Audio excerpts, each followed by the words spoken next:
Yeah, boy. You know what time it is. It's the TLV Sports Talk Show. Where we talk sports, we talk life. And tonight we have with us no stranger to me anyway, Isaiah Nathinel, straight out of Philadelphia.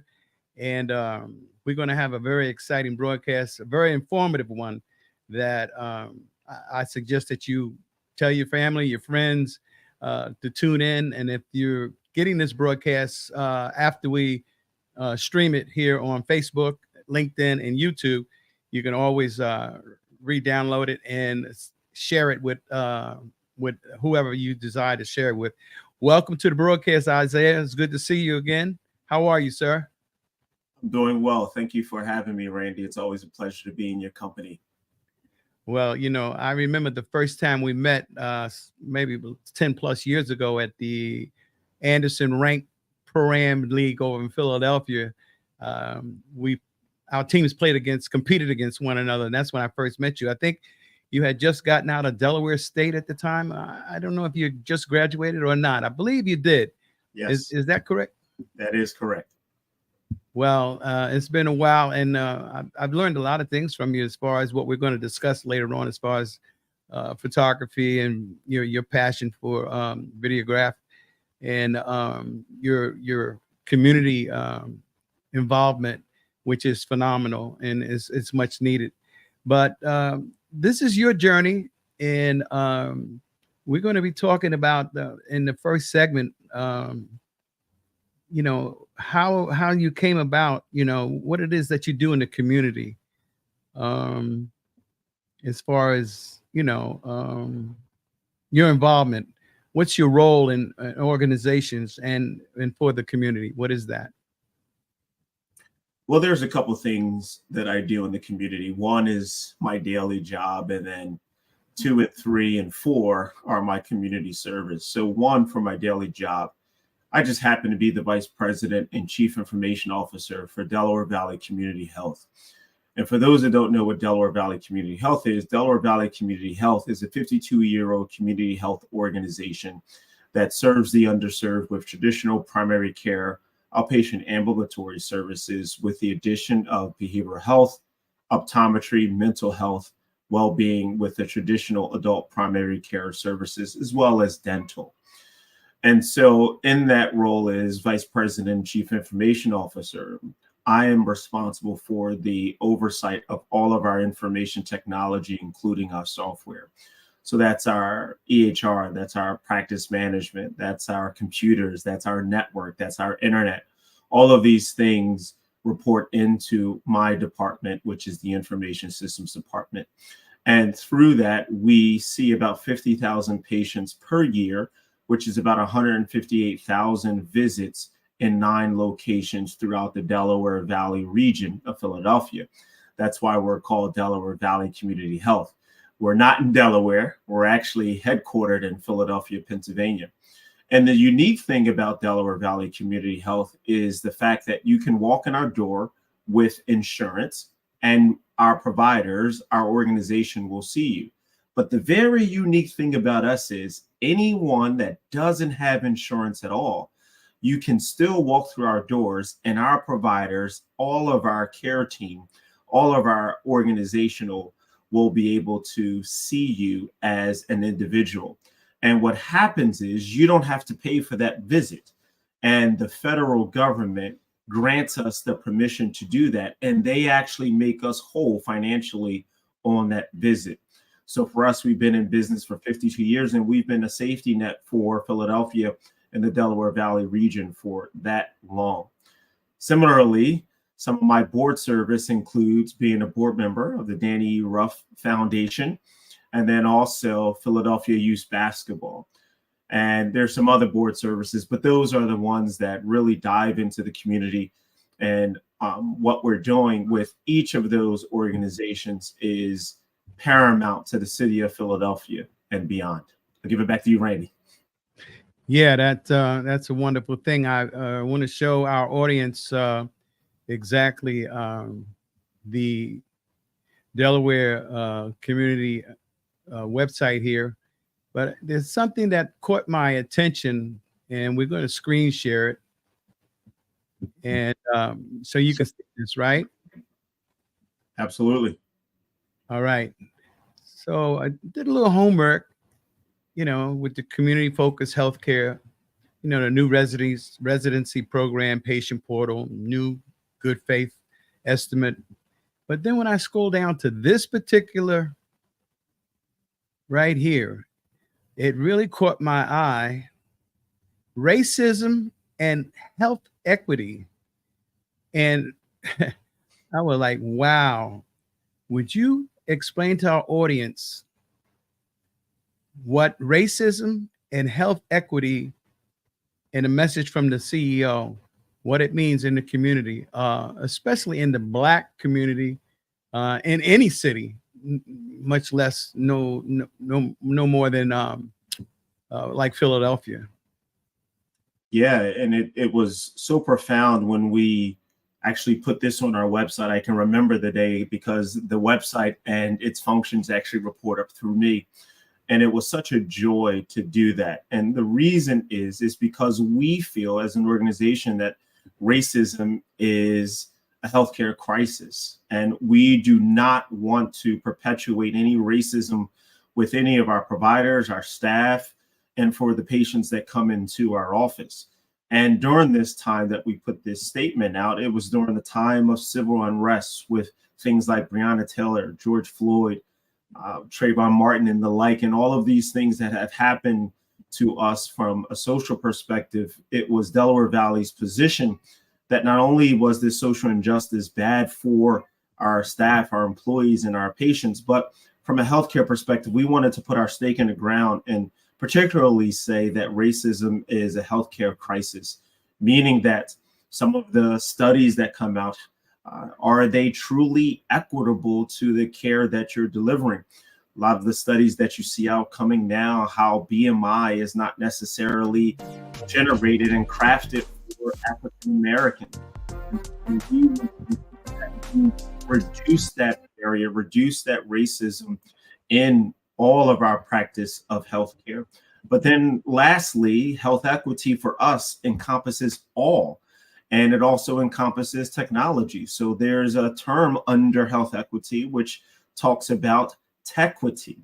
And tequity is the same thing from a tech perspective, making sure technology is equitable regardless of where you stand on the socioeconomic barrier. So regardless of your social determinants of health, you should receive quality healthcare and you should receive quality technology that allow you to be a whole person. We understand when you come into Delaware Valley Community Health, you're not necessarily whole as a health individual. And so our job, our care, our love for Philadelphia and beyond is that when you walk out our door, you're starting that journey on being a whole person. And that's irregardless of your socioeconomic status. That's a wonderful thing because we definitely know that there is quote unquote racism in that area of the pharmaceutical area and the world of medical attention. Same as in the food, industry as far as getting better quality food, which is another story for another day. But we're talking about medical care right now. We're still speaking about life because both go hand in glove because what you eat it really is important to have good nutrition, and it certainly is good to have good foods being distributed to all neighborhoods because we know what care is given in the medical field and say like in Princeton it's not the same as it would be in on off of say up in North Philly off of Diamond Street. It's definitely totally different, and it shouldn't be that way. So that caught my eye, and I'm really honored to have you on the broadcast to talk about this because there has to be a change in the system for everyone so that we all get equal opportunity in every area of life, especially in the medical field. I know when I go to the VA, I'm not one for taking a lot of meds because I see a lot of vets walking around with bags filled with medicine that has effects on them. And instead of telling certain folks, or people who have certain ailments to change your diet and watch your obesity, lose weight, bring your sugar down. You don't need a lot of medicine to do that. They just constantly give a lot of meds because we know big pharma, that's how they make trillions of dollars through the system like that. So we want equity, everybody to have equal rights as far as the amount of service that they get. So that's a wonderful thing. So now also we see that you're involved with this organization here. Is this is your baby here? I call it your baby.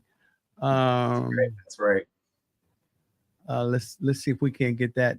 Mad Optics. Okay, this is the instant. Mad.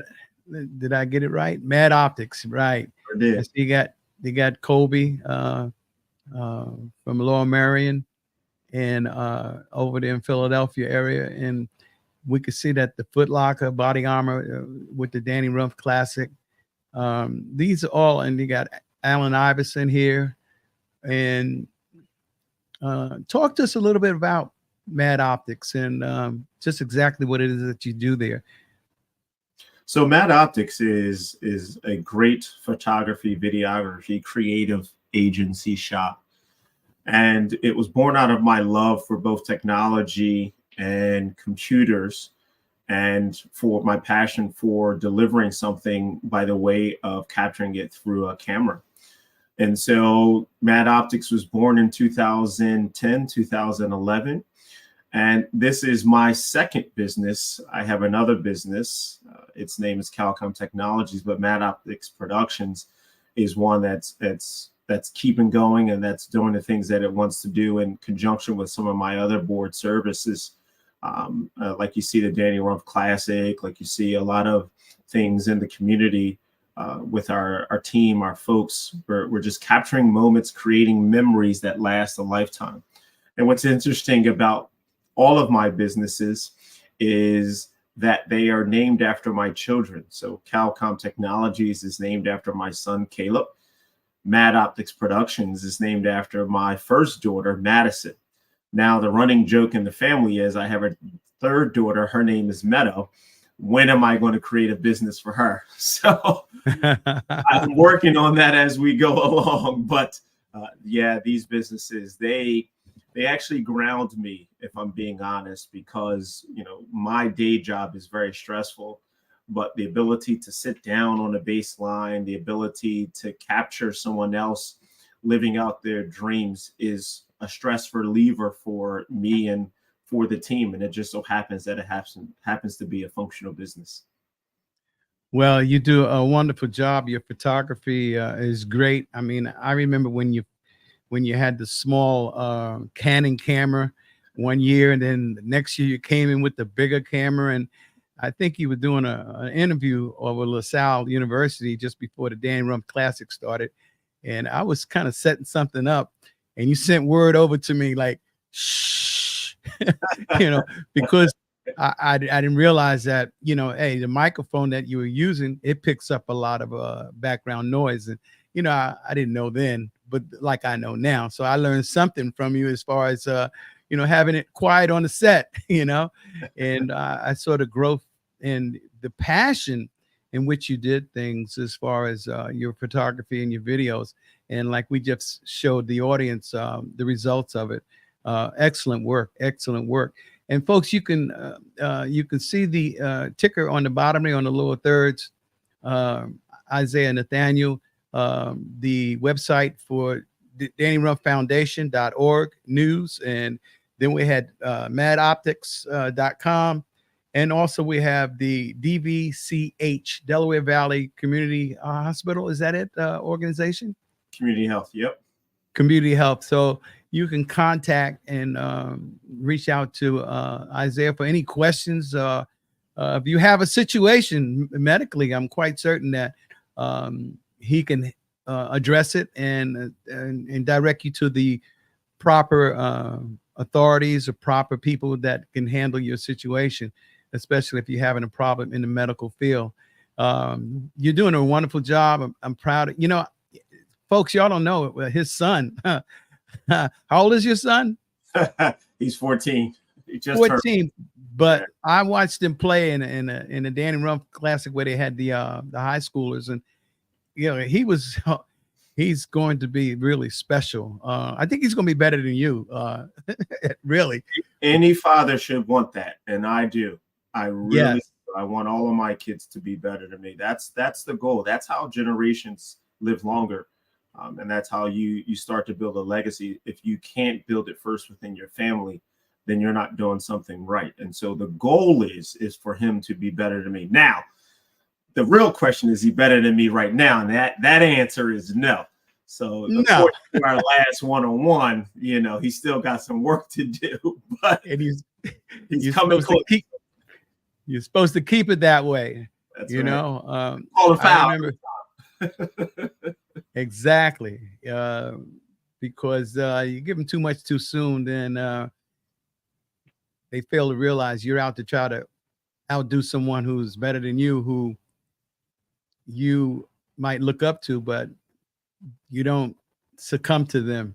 You realize that, hey, my game is just as good as yours, but I'm here with an IQ to win the game, not for a highlight. And I watched your son play. He's very sound mechanically, and not only that, he understands the game of basketball, especially at that age. And I see that he's really going to proceed further down the road as a professional. I really see that. And it's rough out there. It's really rough because there's so many people trying to get on that platform, and it's a lot of hard work. But I see that he puts in the hard work because that's what his dad's going to make him do also. Yeah. Yeah. So it's a wonderful thing. Well, we have anything else for the audience that you would like to say before we sign off? I think what I would like to say about all of these things is that it's just a passion for helping people. I really have a strong passion for helping people by way of anything that I do. And so for me, it's really about putting people, process, and technology literally in the place of things that people think that they don't deserve. And so that's one of the reasons why I work for a community organization. And it's a very large community organization. Delaware Valley Community Health, we have 408 employees. We have 80 doctors alone that we employ. And so you can take advantage of any of the 9 locations for your healthcare. And we are trained to be highly competent, culturally responsible healthcare practitioners, healthcare administrators. And so we really want to make sure that you can get the help that you need, regardless of what your socioeconomic status may be. So if that's vaccines, if that's testing, if that's OBGYN, if that's dental, that's pediatrics, if that's just general adult primary care, come on in. we definitely will love to see you and love to help you as you embark on a journey to being a well person. But then similarly, organizations like Philadelphia Youth Basketball, where we're using basketball as an opportunity for you to matriculate into a decent citizen. What better thing to do with that? And we're lovingly happy that we're getting ready to open up a large complex, large athletic center complex in the Nicetown section of Philadelphia. And that will be groundbreaking. Opening day, opening gala would be in January. So come take advantage of all of the things that we're going to have there. Not only just basketball, but youth dialogue, a civic space, financial literacy, a healthy food commissary. So these are all the things that's going to be coming as resources into Philadelphia. And not only that, jobs. And then the Danny E. Rumpf Foundation, if you don't know what that is, just Google it and you'll understand that this is more than just NBA players playing basketball. This is celebrating a life and legacy of one of the greatest Philadelphia players that never made it to the NBA because of a heart condition. So as you can see, all of the things that I do have a passion and they intertwine with each other. And we use that tournament as a way of putting defibrillators in all the rec centers, making sure we have heart screenings multiple times a year so that we can check for things that us traditionally in our community don't check for. So these are resources that are here for you and they are at minimal cost, if a cost at all. So I'm just here as a spokesperson for these things right now. And I'm thank you for all you guys listening. I thank you to Randy for having me on the show, but really let's just get to the work. Let's get to these things that we need to do. And if anyone's a hooper out here, check it out. Absolutely. You know how I see it, Isaiah? I see it as a movement. This is a movement that is much needed. Like I was telling Miss Candy, who is Danny's mother, Candy Owens, at the Danny Rumpf Classic this past August, where the facility where they had the classic held, too small. It's time to expand. And because there were people outside, they were upset because they couldn't get in, so it's a nice facility. Community college is a wonderful facility. They've remodeled it and set it up for live videos and so forth. And they have, a wonderful staff there. But I said to her, let's go with the LaCour Center. Why not, right? Yeah, let it be said, let it be done. That's what I say. There you go. That's what we're putting out there, and that's what we're decreeing and declaring. Because LaSalle University was nice, but I believe the LaCour Center would be a wonderful strategic place, not only just in the heart of the city, but the facility itself would accommodate a larger crowd. And I'm looking for the Danny Rumpf Classic one day soon, to be on ESPN. If it's not the Deuce, it's the Plus or ESPNU, because that needs to be seen, because it's a wonderful, wonderful classic. I mean, the whole city shuts down as far as basketball. The tournaments shut down. They all come to the Danny Rumpf Classic, and people like such as yourself and Mike Marak doing a wonderful job. And I'm proud to be a part of what's taking place there for the last, I guess I've been there for the last 10 years. Where it was at, what's the college that starts with an A? Arcadia. Arcadia. That's when I first came on board. Well, and I met Mike. No, is that it started in Mallory. I didn't. Mallory. I did not know that. I met Mike at the Lincoln School in North Philly, at the Anderson Pro-Am League, and that's when I first met Mike. And I don't know how I got involved, as far as from that point, because I just don't remember. But I know whatever I can do as far as, the pen is mightier than the sword. Whatever I can do video wise or to make you visible, or any kind of donations. And I'm not afraid to ask people to send donations. Your talk is cheap. Need money that's going to a good cause. The money's not going down someone's nose. It's not going up someone's nose. It's not going down someone's stomach. It's going into the community.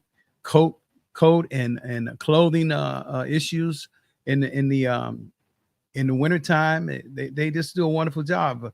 The food bank, back to school book bags that they have to distribute.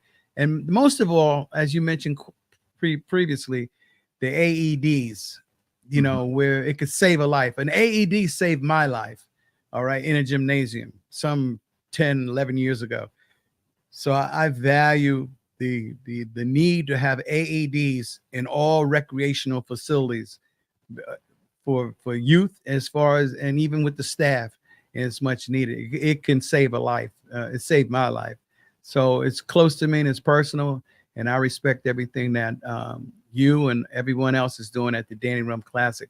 And proud of you, big brother, because who knew when you came out of college that you was going to be doing this? This is part of your journey. This is part of your journey, and much more success to you. And the best is yet to come. You've been listening to the T and been watching the TLV Sports Talk Show. We talk sports, we talk life, we make you visible. Taking Life's Vision. We're right here with Isaiah Nathinel. And Isaiah, we want to say thank you again for coming on the air. Thank you for having me. In the meantime, in between time, everybody knows the deal. We off like a dirty shirt. Put it in the book.